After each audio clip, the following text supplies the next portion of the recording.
This is the Read, Write, and Create podcast, the podcast where you get a bite-sized session of creative writing coaching from me, Lori L. Tharps. I'm a storytelling evangelist who moved to the south of Spain so I could live a global literary life. I'm also an award-winning author of both fiction and nonfiction, a journalist, and a former college professor. I created this podcast because I want to help as many BIPOC writers as possible get their stories out of their heads and into the world. Are you ready? Let's go. On today's show, I thought it might be the right time to revisit my conversation with two amazing dynamic journalists, Akiba Solomon and Kenrya Rankin. Akiba and Kenrya are the co-authors of the book, We Fight White Supremacy. Now, this book came out in 2019 at the tail end of the first Trump presidency, and it was a balm for the soul.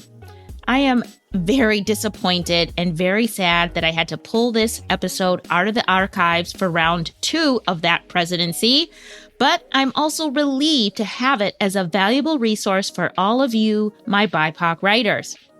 During the episode, not only do we have an excellent conversation where Kenrya and Akiba break down what's at stake when we talk about white supremacy, but they also share very candidly how they got a book deal from a major publisher for a book that unapologetically centers Black resistance and revolution.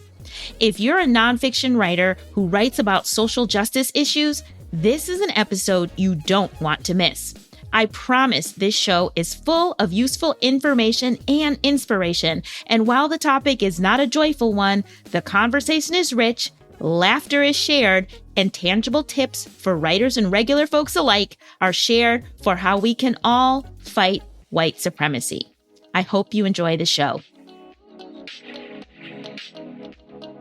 Welcome to the Read, Write, and Create podcast, Akiba Solomon and Kenrya Rankin. Thanks for having us.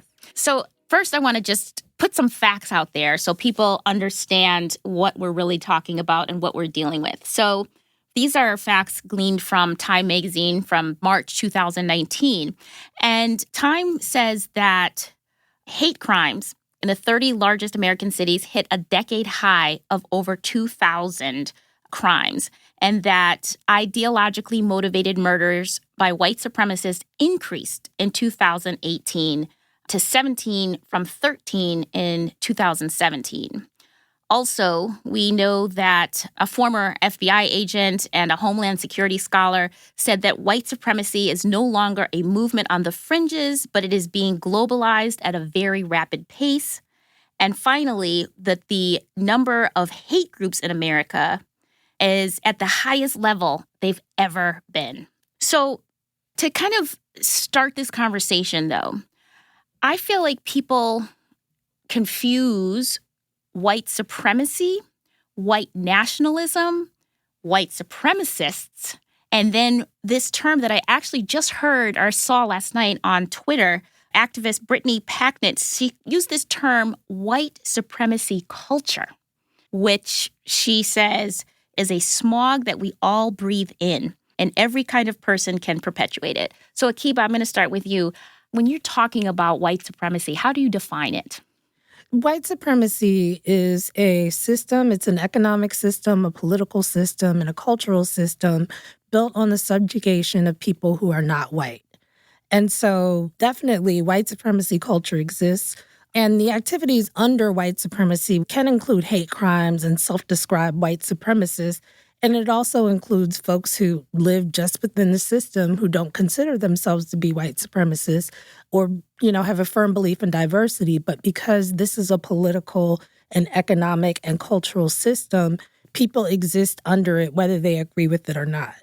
Kenrya, do you feel like, or do you come across this situation where if you try to talk about the problem of white supremacy, particularly with white people, their response is like, I'm not a white supremacist. I'm not a neo-Nazi. Like, what are you saying? Yeah. Because this idea of white supremacy comes with this baggage of, surely you're not calling me a Nazi. Yeah, I mean, I think in general, people tend to, one most people don't even want to say white supremacy or white supremacists, right?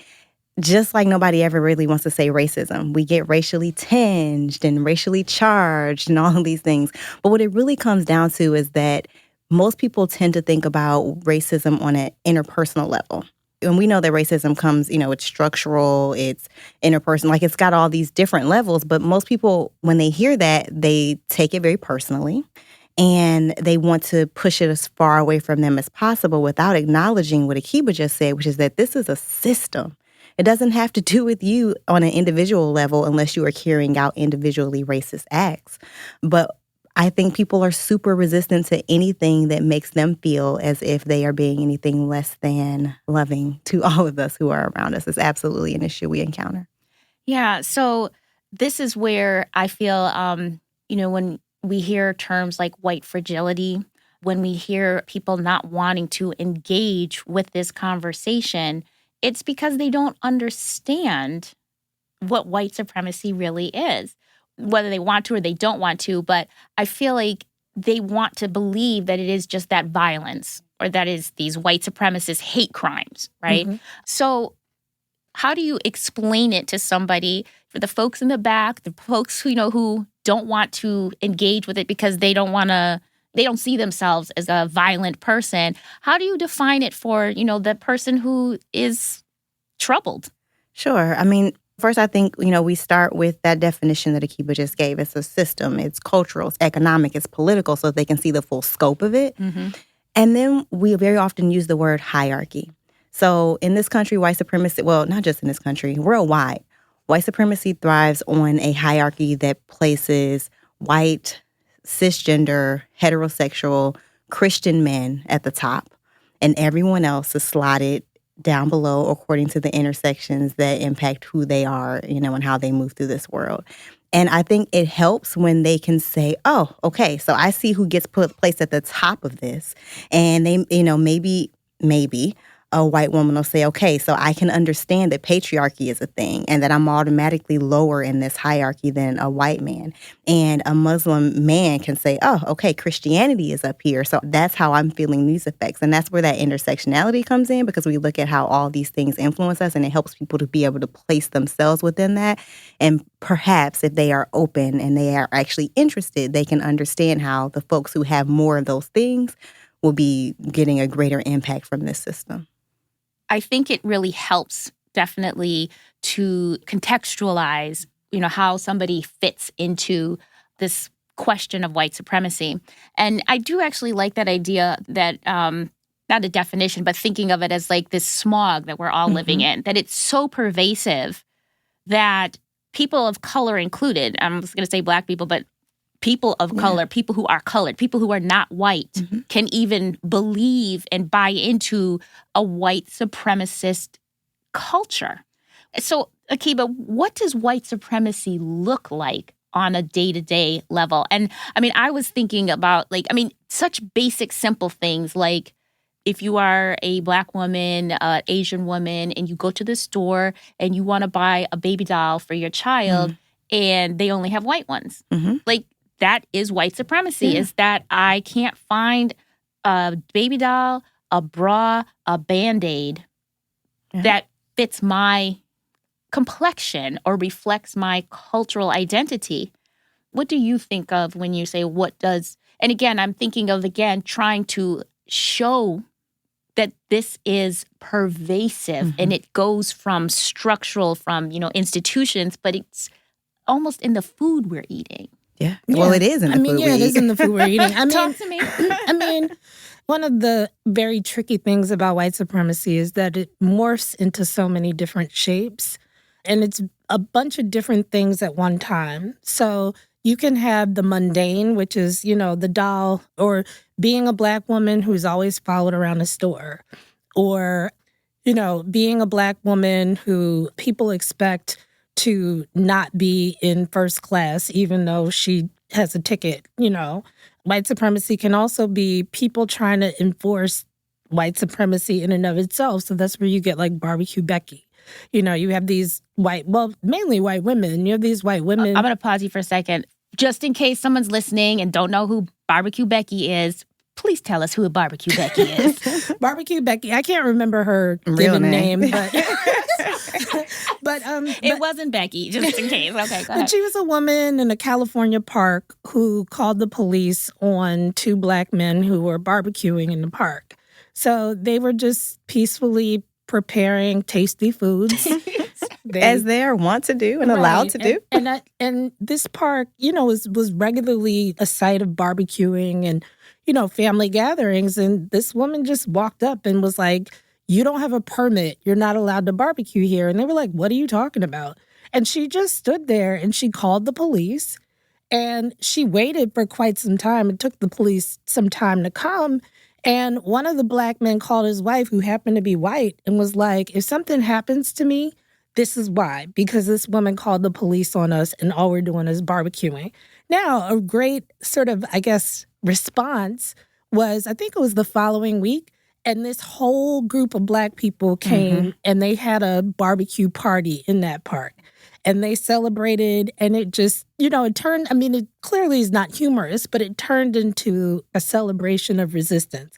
So when I say, a Barbecue Becky, the idea that you get to enforce laws, whether they're actual laws or whether they're just things that you made up, that you get to enforce space, you get to enforce where people belong, that is like serious white supremacist behavior.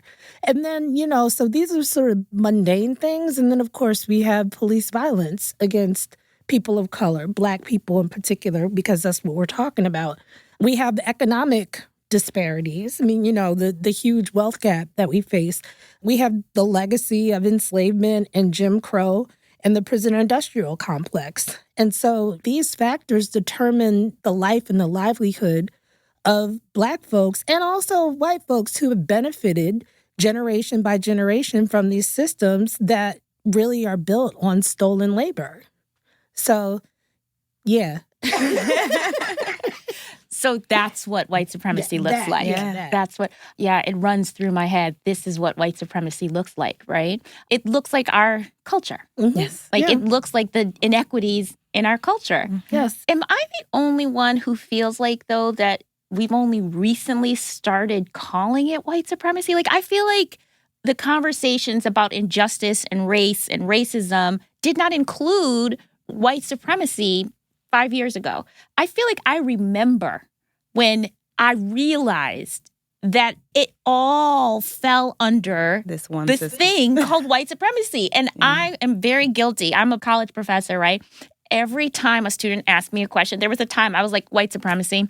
I'm like, the answer is pretty, they'd be like, but Professor Tharps, why? And I'd be like, white it's supremacy. pretty much white. And I wasn't being funny. I was like, actually, the answer is white supremacy. Yeah. Perfect answer. But why do you think that we are now realizing, or that this is now becoming more clear, at least in the racial justice community, social justice community? And even, I love my student activists who are, they love a new thing, and they're like, hey, the patriarchy and whatever. But why now? Why are we able to talk about this now? Why are we able to isolate this thing now? Well, I think it's in part just because of scholars and thinkers and journalists and academics and folks who knew it but maybe didn't use it or started using it in their classrooms and realized that this is a thing. And I think it's also, so we started working on this book before the election, actually, but I do 100% know that the election of the 45th president really brought white supremacy out of the shadows, right? On the level of the folks who were out here carrying tiki torches and wearing their little button downs and what are they, those folks. And I think that it's becoming a little bit easier for folks to say the words, but we notice it even when we have events for the book that a lot of times folks still take a little pause before they say it. It still feels weird coming off their tongues, and we're saying it all day because it's what we're living in. And if you can't name it, you can't fight it. But I think because so many more folks are being intentional about the ways that they fight, which is obviously what we're trying to help people do, that it's becoming a little bit easier for us to call it out. I also think, I was raised Black nationalist, cultural nationalist mainly, and grew up on terms like white supremacy. And I remember, in the 80s, if you said white supremacy, it's like everybody was passing out. Like it was but it was like a really, really, Charged. a charge, and it was a subversive act to use those words. I think part of this is just the expansion of communication. I mean, this usage of this phrase would not exist if social media didn't exist. Because once a group of people started to use it and people forwarded it, and then it just became normalized. So now, I think about, with publishing, Teen Vogue, Harper's Bazaar. I just read an article in Harper's Bazaar that talked about white supremacy. You have these bastions of whiteness suddenly politicized in a very particular way, and they are engaging in this language. And I think it comes from the work that Kenrya just mentioned, and also by the distribution method. What do you mean by the distribution method? Meaning it's not stuck in the academy. So students can hear about white supremacy if, again, they go on social media. They don't necessarily have to be in class to hear about it. You don't have to be watching, I don't even know if this is a thing anymore, but primetime TV. You're going to hear white supremacists on Netflix or one of these outlets. And so I just think that there's more free communication, quote unquote free, but there's more fluid communication now because of social media and like the internet in general. And if you have enough people saying one thing, then it does become normalized in a way. Talking about white supremacy is people are having those conversations more now, but not everybody is having those conversations and not everybody is allowed to have those conversations. Where do you think where is it still problematic to bring up the term white supremacy? Yeah, well, I think it's most problematic in places that are steeped in it, right? The places that thrive on it, places where it's super hierarchical, even within the organization, where white supremacist ideas are, pervasive. And there are organizations that come in and do that kind of work. We work for Race Forward, which publishes Color Lines, and they do training at the government levels. They actually have an entire arm of the organization that goes in and works with cities and works with folks to do that. But there has to be somebody in there who starts the conversation to be able to get to that point, to even be able to bring someone in to do those kind of trainings. But it's still a problem in corporate. It's still a problem everywhere. Like you said, it's a smog that we breathe.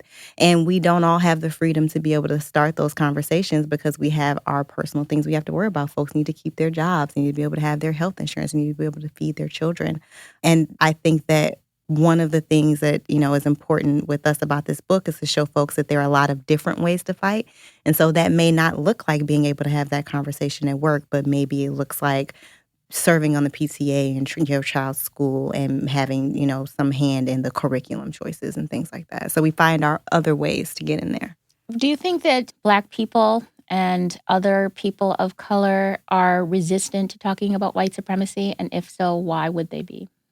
I think that's really hard to say. I think it really does depend on quite a bit. I think, language is one thing, immigration status, economic level. So I wouldn't want to put people of color and Black people all in the same pot because I just feel like there's a real risk of generalizing.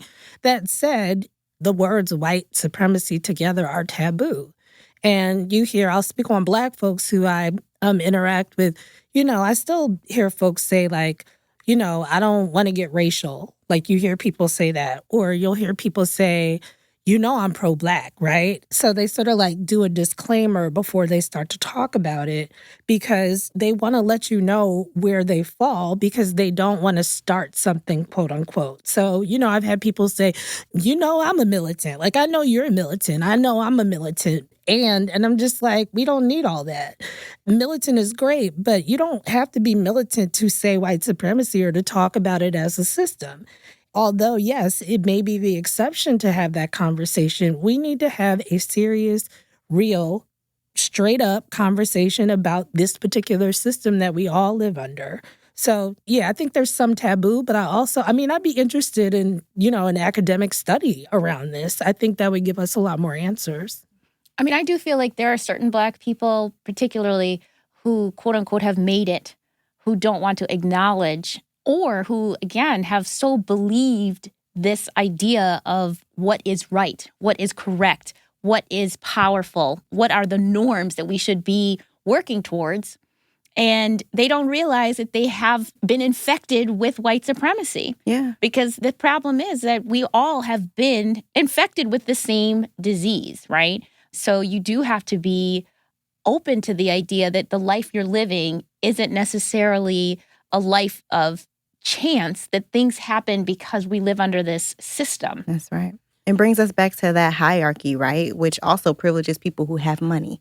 So, if you feel like you were able to get a toehold above some other Black folks because you were able to make some more money, and that looks like you aspiring to what is essentially whiteness, right? As you try to climb up that ladder of that hierarchy, it can lead you to believe that you have somehow separated yourself from your people. Right? Yeah, there was a quote in the book that Pastor Michael McBride wrote that really stuck out to me.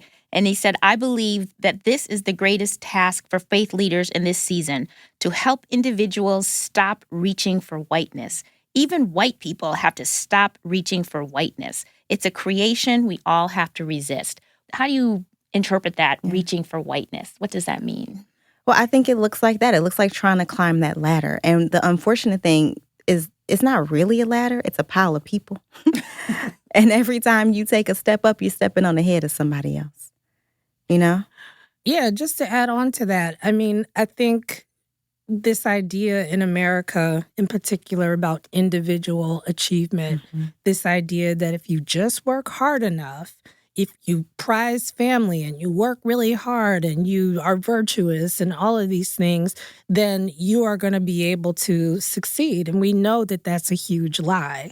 But I think that it's a continual lie. It's the bootstrapping lie of pull yourself up by your bootstraps. Or, I've heard people say we can't let the past determine what we do now. And it's well, I guess we shouldn't let it, quote unquote, but the past exists.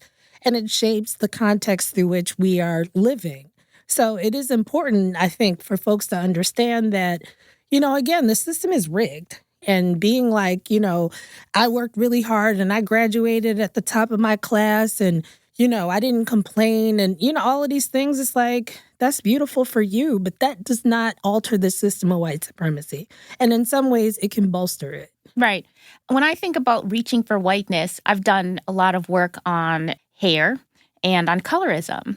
And I always, I can bring everything back to hair and colorism, but the idea of emulating whiteness, reaching for this false sense of, and it's so much more than beauty, right? I don't mean this as a beauty question, but our entire cosmetic industry, right? The entire beauty industry, the diet industry, our fashion industry, everything is built on this idea of reaching towards this Caucasian sensibility and this idea of success. What does success look like? Again, this reaching for whiteness, even, and I go back to the 1800s when white women were dying from skin lightening. The people who were dying from skin lightening were working class white women who didn't want to be mistaken for any type of Black person. Yeah. They could not, and they were putting arsenic on their skin to be as pale as the women who didn't have to work out in the fields.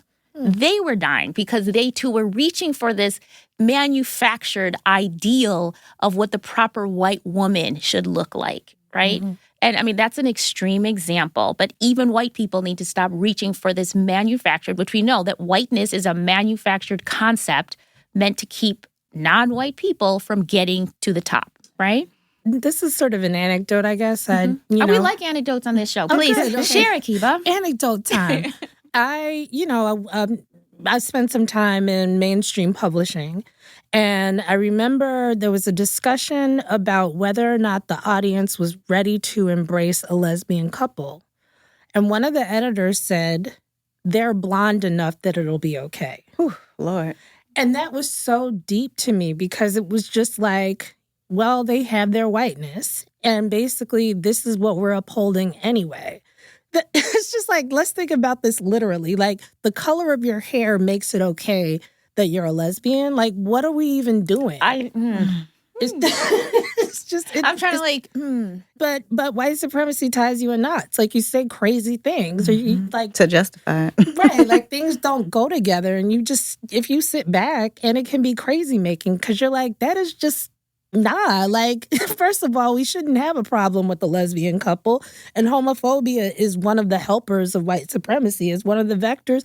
But aside from that, again, blonde enough? Like, who? I won't say who says that because somebody said it. So. One of the questions that I wanted to ask, which there might not be an answer, but do you guys think that white supremacy is a byproduct of racism or racism is a byproduct of white supremacy?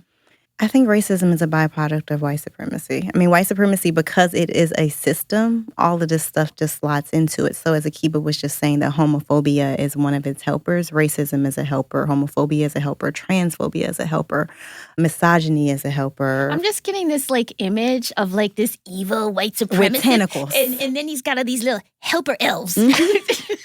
Yeah. Somebody should draw this. I don't know. Anyone who's listening right now, I see a cartoon. It's white supremacy and his little helper elves. Yeah.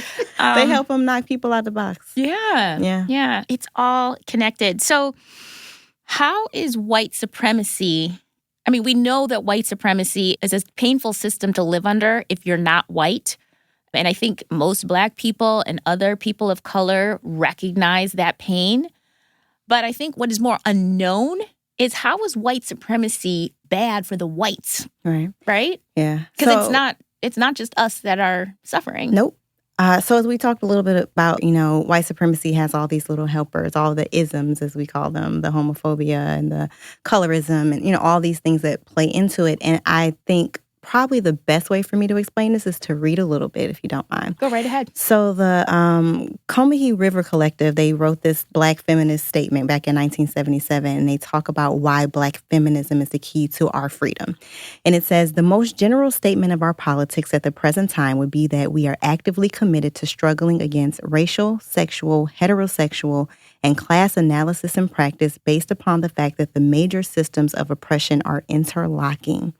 We might use our position at the bottom to make a clear leap into revolutionary action. If Black women were free, it would mean that everyone else would have to be free, since our freedom would necessitate the destruction of all the systems of oppression.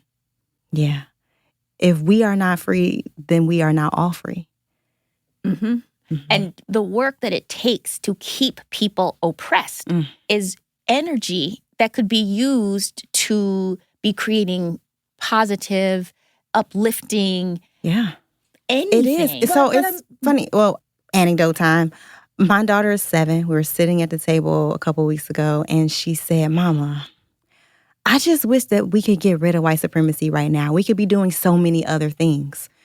That's the crux of it. We could all be directing our energy in so many other places. White supremacy is a liar. It is jealous. It is a distraction. It wants all of your energy. Imagine what we could be doing if we didn't have to do this, all of us. Because again, it's not just a Black fight. It's not just a people of color fight. It is an all of us fight because we all, it's like when Obama used to always say, rising tides lift all ships. Same thing. In particular, for white people, I think classism is a huge ism. I think divestment from business and the deindustrialization in this country was bolstered by white supremacy because there are certain politicians who believe that the key to righting the system is to only address class. And we don't believe that to be true because class, once again, we're talking about a hierarchy that depends on money, number one.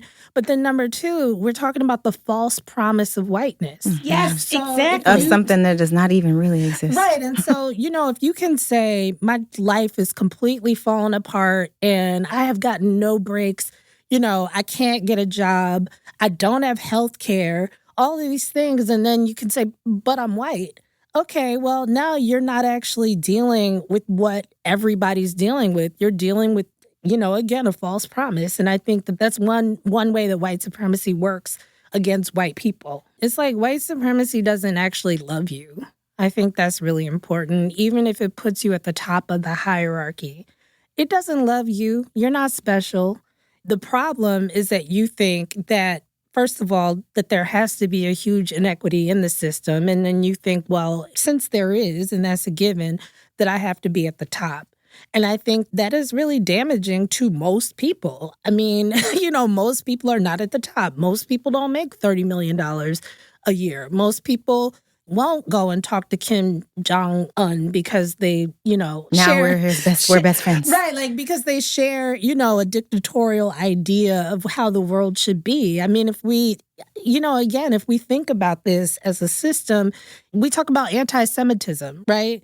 I mean, white supremacy is hugely anti-Semitic. And a lot of the white supremacist violence and activity is both aimed at Jewish people, it's aimed at Islamic people and Arab people, it's aimed at Black people. Like, if you think about it, this system doesn't love you. So you need to sit down and figure out where to find the love. It's not with the white supremacist movement, not at all. And I feel like that's really important for everybody to understand, that everybody has a stake in dismantling white supremacy. Everybody has much to gain. Like, everybody has much to gain. Even the people who are like deeply committed to their white supremacist lifestyle have much to gain. And so this fight has to be embraced by all people. So you guys wrote this wonderful book. The title alone tells us what it's about: How We Fight White Supremacy, a field guide to Black resistance. So why did you write the book? What were you hoping to do with this book? The idea came, I was riding in the car, and I was listening to a podcast, and I was thinking about this. There's this Walt Whitman Songs of Myself poem, and in it he talks about how he contains multitudes, about how he may contradict himself at times, but the reality is he is one person with a whole lot within him. And I used to use that quote to describe how I could dance on tables on Saturday and go to church on Sunday. And then I started using it to describe Black people, right? And we were talking about a little bit earlier about how we're not all the same. Black folks are not a monolith. We love differently and different things and different people. We eat different stuff. There's not just, I don't eat watermelon. I've been teased since I was a kid for not being Black enough because I don't eat watermelon. It's fine. I'm not bitter. Kenrya, I don't like watermelon It's either. nasty. It has no flavor. It All has melon is gross to me. I've never... Nope. It's fine. We're going to get hate mail. Okay. It's okay. We're not a monolith. I'm allergic to it. Are you? No way. I am, yeah. I realized that because I kept trying to eat it, and I was always really, really, really sick after I ate it. And it's because I'm allergic to it. Look at that. Oh, my God. Look So at we this. got three Black three women. Black women in a room Who who don't don't eat eat watermelon. But shout out to watermelon. I don't want us to be like the I know. watermelon hating hate trio. watermelon. I love the idea of watermelon. I love the color Yes. of watermelon. Beautiful. The colors are beautiful. My kitchen in my New York apartment was green and pink to kind of emulate the watermelon. Oh, that's cute. Okay, shout out to watermelon. Yes. Yeah. And I love watermelon lip smacker. Okay, I'm done. Go ahead. Well, so I was thinking about that and thinking about how we're all so different and thinking about how just as there are millions of us who are dealing with the ravages of white supremacy every day, that there are millions of ways for us to fight it, that we all have our own individual ways that work with our lives and with the way that we interact within the system that help us to move toward liberation. And that's really where the idea of the book came from. We wanted to collect all these different ways that people may not necessarily think of as being part of resistance. I think so often people think of picket lines and organizers and those kind of things as being the only ways to fight. But what we know is that there's so many ways. And so, we have everything from a kid who started a book club because he read statistics that little Black boys didn't read very often once they hit a certain age, to, folks who started a political action committee that supports progressive Black candidates across the country. People who, talk about how they are creating businesses that are specifically meant to bring money into Black communities. And those are all different ways of resistance. And we wanted folks to be able to read these collected ways and also in the book, hopefully, with their own ways of fighting. Akiba, can you tell me what's the format of the book and how did you put it together? So we call this book a multidisciplinary curated collection of work. What does that mean? It means that we don't just have essays or even writing. We have fine art, we have comics, we have poems, we have photos. And even within writing, we have Q&As, questions and answers. We have as told tos where folks talk to us and then we put it together as a story. And then we have traditional essays. And then we have the quotes also from folks who we asked, how do you fight white supremacy? And they answered, I fight white supremacy by ... And so the reason why we wanted it to be multidisciplinary is because we wanted a series of on-ramps to this book and we wanted to make it accessible. Some people are going to respond to a comic. Some people are going to love, a 5-page essay. But we didn't want to just limit it to folks who were into sitting down and reading a very standard set of writing. I think that's why, again, I felt like it was so engaging and so accessible because, I like all of those things, but it made it easier to read because it wasn't so dense, text. Mm-hmm. And also you really got to feel like you got to know a lot of different people. Like I learned about this comic, I learned about this minister, I learned about this illustrator. And that's, again, I think that's why I was able to devour the whole book in 36 hours. Wow. Even if I wasn't on deadline for this show, I think I would have read it that fast anyway because it was always it was like a well-curated meal. There was an appetizer. There were multiple, side dishes. And I felt really satisfied at the end. Okay. Yeah, so good. like it. Good on you both. Thank you. But Akiba, people think resistance and fighting white supremacy is going to involve picket signs, tear gas. Talk to me about what resistance can, or how people should approach resisting white supremacy so that they don't lose their lives or their minds. Okay, that's a doozy. Just in a quick sentence. I think that there are different tools and different ingredients in liberation practice. So I definitely think community organizing, grassroots organizing is important. I think rallies and demonstrations, I think they're important too because they unite people, and also visually it lets people know that there are a bunch of people who believe a particular thing. That said, number one, it would be incredibly ableist to say that you have to do these activities to be resisting. Mm-hmm. Some people just can't. Some people don't want to. And I wouldn't discount. So I'm actually, pro rally. I come from a rally household. But that's no more radical than the example that Kenrya used, which is creating a business that brings money into the Black community very specifically. Or, what you cited with Michael McBride, where he's literally using faith to vanquish white supremacy, which really, if you think about it, should be the opposite of God. Right? And so, you can affect people and you don't. I don't think, again, you don't need to be tear gassed. If you are. Thank you. And that is necessary. I don't think we can ever say that we'll never march again because it's just one of the ways that we demonstrate. But we have a rich history of resisting on so many different levels too. If you think about us as enslaved people, we couldn't go to rallies, but we got free. Mm-hmm. I think what I loved about the book, which was so great, is the variety of voices that you brought in and perspectives. I remember Penny Wren, who is a Black woman. Penny. Sorry. Hey, Penny. Hey, Penny. Who is a Black woman living in Lancaster, Pennsylvania, who said her resistance is just taking her Black self out into this very white world that she lives in. Lancaster, Pennsylvania is a very white community.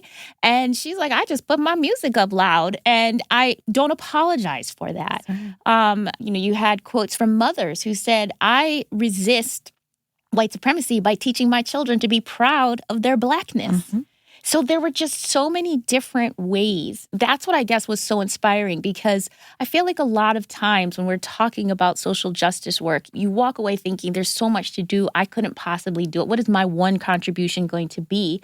And in this book, I was like, oh, I can do this. I can do this. I was like, at dinner time conversation, I was like, let's talk about how great it is to be Black, Mm-hmm. And it also reinforced some things that personally I was doing, but also gave me ideas about other things to do.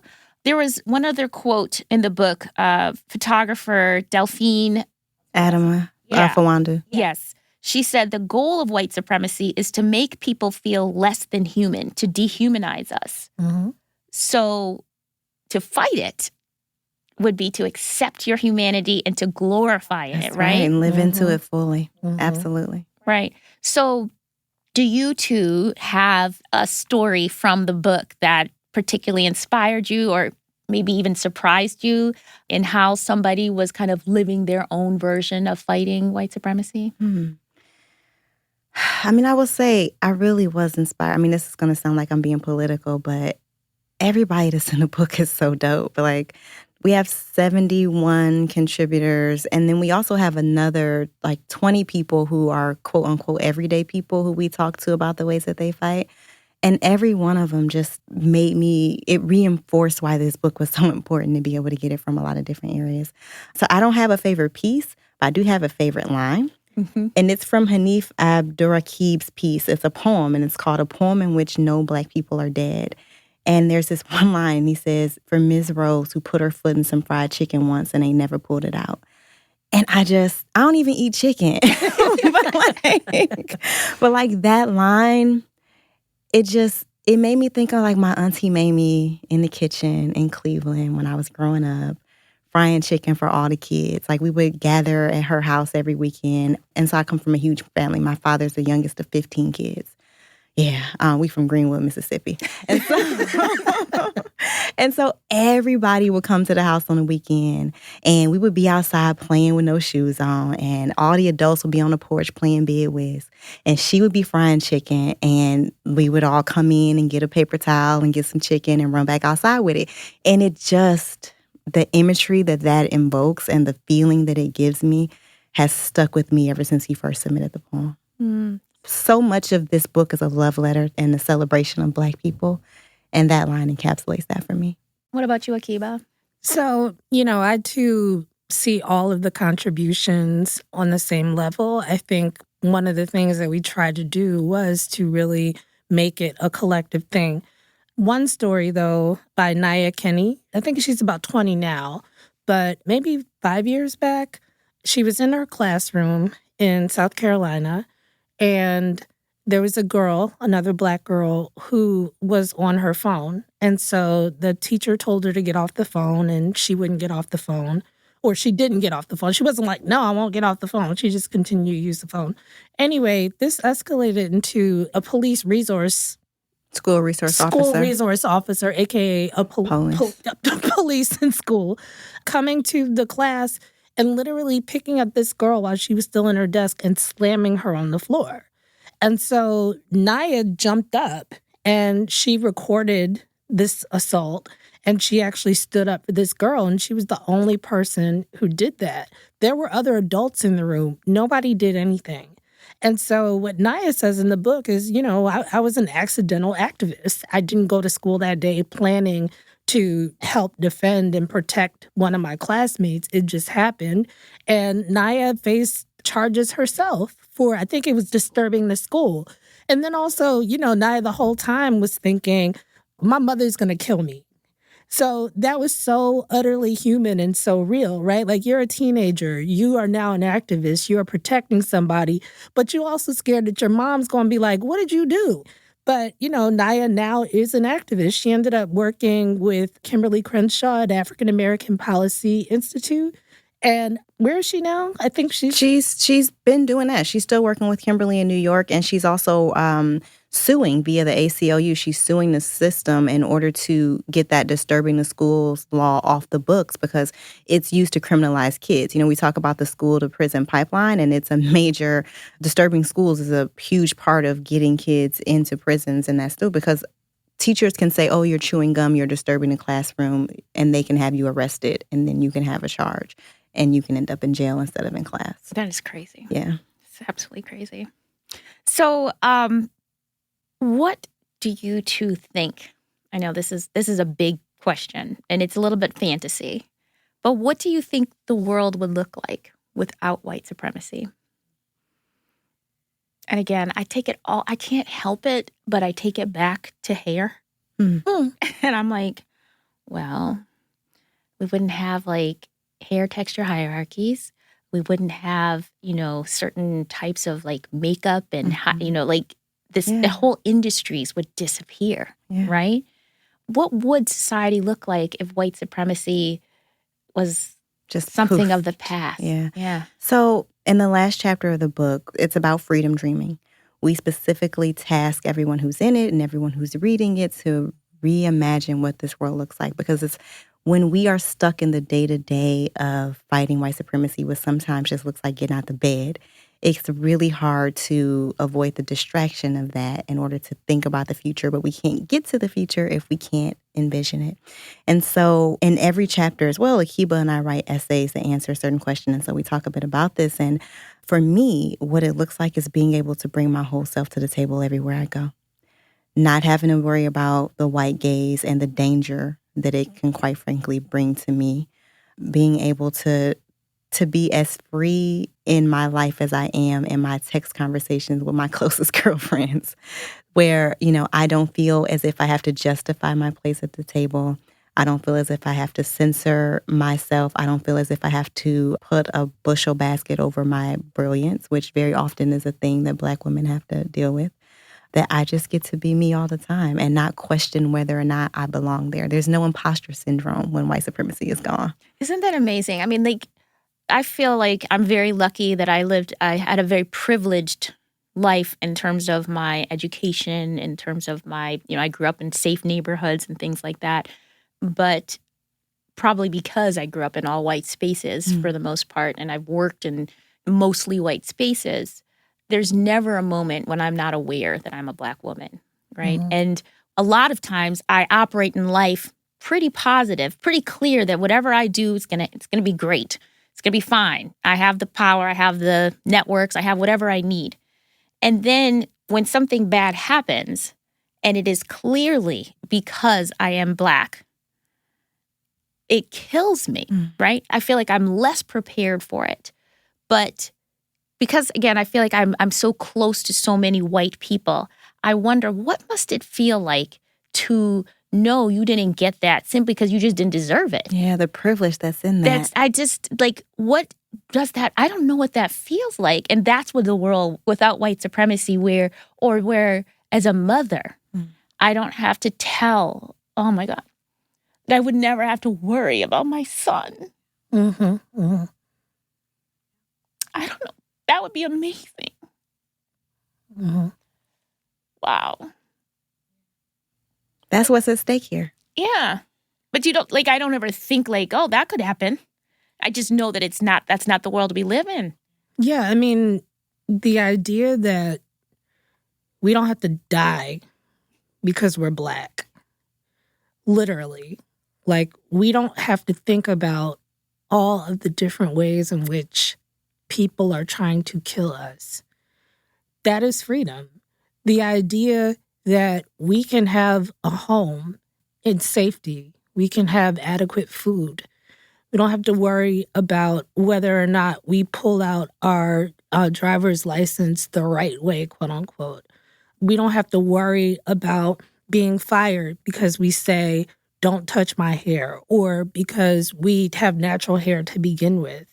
That we have free access to education, and that the education system, some of it isn't in place to tell us that we are nothing. I mean, to be unfettered and to be able to live, like you said, it really is a lot of times a question of living. And as much as we don't run around every day thinking, I'm about to die, no. But it is in the back of your mind. I mean, I think about my nephews and I'm like, you know what? God forbid. But, the idea that you have to walk around in the world and think that somebody might kill you or your loved ones or your family because they're not white is bizarre. And I think, a freedom dream is just that. Take away that fundamental thread. And that's one way that we can start to build. Right. No, and I think oftentimes it really is sitting there. Like this just happened a couple weeks ago where I was about to get over and there were no cars around that I could see. And I almost didn't signal. And then I thought about Sandra Bland. Mm-hmm. And then I hit my signal. Mm-hmm. I legit think of her anytime I think of taking any kind of liberty or privilege, because I could very easily end up in a cell with a garbage bag around my neck. Yeah, I mean, when I'm in a store and I pick up a small object, I hold it up. I walk around in the store. No hands in your pockets. No hands in my pockets. If I go in my purse for my phone, I very theatrically put the item down, go on the phone, pick the phone up, show the phone. I mean, that is crazy making. You're there to take my money, right? I'm giving you my money. And I have to worry about whether or not you're going to criminalize me and something horrible is going to happen because you decided not only that I'm going to steal, but also that theft is punishable by death. That's right. That piece of gum, that little pack of mints is worth more than your life. Right. Or the ego of a cop in the case of Sandra Bland, right? Like, he didn't like what she said. That is not punishable by death. But what that you just shows say that or we how don't... you say it should not be punishable by death, but it is. And if it's not just physical death, it's ruin, it's depression, it is PTSD. PTSD, yes, For real. trauma. You know, this is a system that is here to make us afraid. And we're not wrong to be afraid. Right. Because we see what can happen. Right. And it thrives on dehumanizing us. So at the point that those things are more valuable than our lives, it's just a tangible reinforcement of the fact that we are not seen as human. This was Imani Perry's quote, "Knowing it is good to be Black, even when it is terrible to be Black, is at the core of how we fight." Love that. And that is exactly it. And again, I mentioned that I was raised in mostly white space. They were all white. I'm like, I don't know, I say mostly white. They were white spaces. You were there. You plus were there. Plus me. But it was interesting because I never ever wanted to be white. Like a lot of times you read about kids who grew up in white spaces and, they would put the towel on their hair and be like, oh, my hair is smooth. Or I never wanted to be white. Like there was never the dream. I just wanted more Black people. That was what I wanted. I never got the idea that white people were superior. I never got the idea that I should feel inferior. I have a very inflated sense of self, a very high self-confidence. But again, that chafes really hard when you realize that the system doesn't think the same way of you. But that's why I love Imani Perry's quote there, that knowing it's good to be Black, even when society doesn't reflect that back to you. So I want to ask you guys, as I'm, wiping the tears from my eyes, there's a chapter, Laugh or You'll Cry. Laugh to keep from crying. But that too. Talk to me, Akiba, about laughter. Talk to me why laughter is a form of resistance. And by the way, I just want you to know I did not steal this from your book, but I am introducing a new segment on the podcast. It'll be starting next episode that is going to be called Laugh or You'll Cry. That we will be talking about stuff that, if you didn't laugh about it, right, you'd be crying. Yeah. So talk to me about laughter as a form of resistance. I mean, laughter is so important because it can be subversive. We have an excerpt of a letter from a formerly enslaved Black man, Jordan Anderson, whose bastard, quote unquote, after the Civil War, wrote him and asked him to come back and that he and his wife could come back and continue to work. And Jordan Anderson wrote this was the most sarcastic, hilarious letter I think I've ever read in my life. And one thing he said is, thank you so much for the offer. Although you did shoot me twice. I know you didn't mean it. We will consider coming back there if you give us our back wages, which equal, and he broke it down for him and his wife. He was like, with interest. And he's like, I think his wife's name was Mandy. She's concerned about some of it. So it was like he couldn't, in that time period, he couldn't tell him something else that where I'm not going to say on the mic, but he used humor. I mean, it was biting. It was hilarious. And it's just like the idea that you can be this enslaved man who gets from underneath that particular part of slavery and you still can clown the person that used to have dominion over your life. That is power to me. A lot of our culture is passed through our humor. And a lot of it, I think, is also laughing just in general as human beings. It's a healthy thing to do. It's a really essential thing to do because it lifts your spirit for a moment in time. So that's what I think about laughter. Kenrya, do you think laughter or humor can be weaponized, as a real tool and not just as a coping mechanism? Yeah, I mean, I think it can. So we actually have a satirical story from Kiesi Layman in the book. And it's called I Love My Dad. And I don't want to tell y'all who my dad is, but he, to great effect, talks about a political figure in this country who aspires to whiteness but is not white and guesses at his motivations as to how he may, what his thought process may be as he climbs that ladder of whiteness and how it impacts the people who look like us as he goes. And it is absolutely a weapon.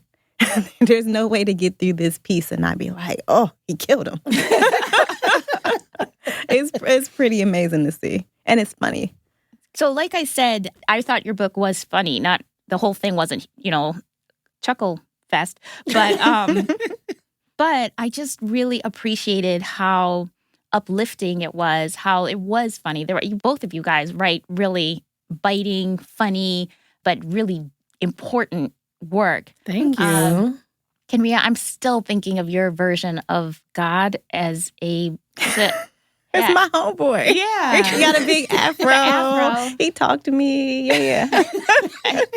I was talking to your God at the gym. I was like, okay, God, with the afro, help me with this, lift this weight. Yes. It's like our version of little sweet baby Jesus in the manger. Right. Yeah. I loved it. I loved it. Talladega Nights. So my final question is literally a question as a writer, as someone who knows the publishing industry. How did you get this book published with a white publisher? I mean, did nobody check what you were writing? Yo, so yeah. Do you wanna? Yeah. Okay, so I was like, this is her shit, right? Well, it's Bold Type. It's Nation Books. Which started that is now Bold Type Books. But our agent, Tanya McKinnon, shout out to Tanya, helped us refine our proposal. And she pitched the book all over the place. And she got a bunch of no's. Go ahead. Who do we start with, though? Who do we start with? We started with a lot of folks who, unfortunately, were not empowered enough within their organizations to be able to tackle a topic such as this. I mean, since you brought it up, many of whom were skin folk. Yeah. So, and we don't blame them. By them. that you mean Black people. Black folks. Yes, yes. Mm-hmm, mm-hmm. Yes, Black people who, for whatever reason, know, a major part of this book is talking about microaggressions in the workplace. And I can't imagine being like the only Black person there who has to work on this book and publish this book, edit this book, and have to be both in that position and also editing it, like all the ridiculous questions and all of like the repercussions and retribution. But we landed at Nation Books, which was a subsidiary of The Nation magazine, and they just let us live. Like, there was no point that they were like, you can't say this or you can't say that. Like, we were so comfortable. Yeah, they understood from the very beginning. There was very little convincing that we had to do for them to understand why this was important. And they were never afraid of using the word white supremacy. So, like, Akiba and I were like, if anyone won't let us say white supremacy in the title, then we're not selling the book to them. Like, that was hard and fast for us that had to be in the title, because otherwise you lose the impact of the work. There was never a question about us having that in there. They never tried to make us add explanatory commas where we explain Black stuff to people. None of that. They just were super supportive and have never been afraid of this project. And I want to shout out our editor, Katie O'Donnell, because I'm guessing Katie O'Donnell is not Black. She is not. No, she is not But Black. she is not scared. But she's not scared. She's, I think some of it is also just about being a good editor or being a quality writer. You have to be able to recognize quality when you see it, whether or not it makes you afraid. And so while we were disappointed that we didn't place the book with some others, this was definitely the best situation that we could have been in. Absolutely. And she is a white woman. And, people talk all the time about allies. And that's not really a word that I love. I feel like it's a fight that we're all in. You're not helping us. Right. Fighting white supremacy helps all of us. But the idea of using your privilege to advance the fight is really key. And that's what Katie did here. And what's been the response to the book so far? It's been great. Yeah. We've been on the road. We keep selling out books everywhere we go. When we sign, people come up to us like, well, we just want to meet you because there's no more books left. Yeah, I mean, and people will come to a reading and buy 3. Mm-hmm. You know, we get all kinds of text messages and social media posts from our friends posing with the book. And random people we don't know, who we love.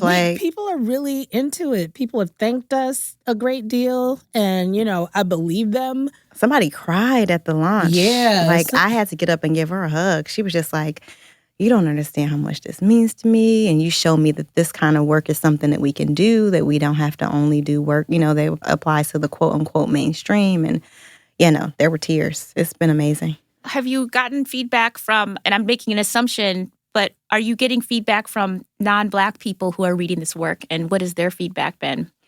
I keep getting a lot of folks on Twitter just saying, thank you for doing this. Like that it gives them a way into the conversation. It gives them language that they don't have. And one thing that we're really big on is not making Black folks do labor for you. So it allows them to get the information without having to ask a Black person directly. So you can pick up the book and then you can just read it there. Excellent, excellent, excellent. Well, thank you both for being on My American Melting Pot. Before I let you go, though, can you please both tell everybody how they can keep in touch with you and find out where you're going to be? I know you guys are continuing to tour with the book, so how can they find out where you'll be, when they can find you, and also just, again, keep up with your writing in general? So, Kenrya, I'll start with you. So I am Kenrya on all of the social media platforms. It's the benefit of having a name no one else has. So it's at Kenrya everywhere. Akiba will give you her tags. The best way to follow our tour is to either go to Hachette's website or to go to kenrya.com/events, and we have everything listed there. And Akiba? So I'm on Twitter. I'm there. It's a little nominal, but I'm there. But you can follow me at Akiba Solomon. That's the main. I'm not an Instagram person. I know I'm supposed to be, but I'm really bad at it. I'm on Facebook and have a wide community, but it is curated because I don't want to end up on 4chan and have a bunch of people coming on my page acting crazy. So the best way to keep up is on Twitter at Akiba Solomon, but also I have a new website called akibasolomon.com. Hey. It still has a few kinks in it. So, you know, I haven't been going around telling people to go to it, but it is there and it does have the schedule and some other details. So yes, akibasolomon.com. Excellent. I'll have links on the My American Melting Pot blog, which will link to all of your handles and your websites, and so people can follow you, because everybody needs to go buy this book. I'm telling you, just go buy it. You will not be mad at me for telling you this. It's paperback, so it's affordable. Mm-hmm. And again, on purpose. Buy one for yourself and one for your best friend and your mama. It's that good. It really is. Thank you both for being here. Thank you so much for having us. This was awesome. It. Yeah, it was great.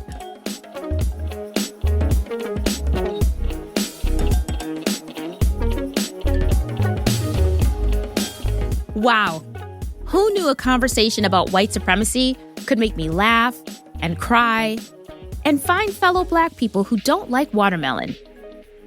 In all seriousness, though, this was a doozy of a conversation. And it really was an important one to have. One everybody should be having.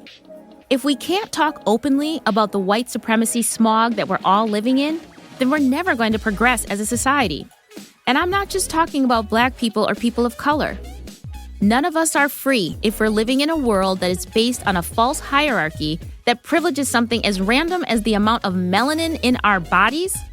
White supremacy is a lie, a hoax, a falsehood, and an untruth. And the sooner we all recognize that, the sooner our freedom dreams can become reality.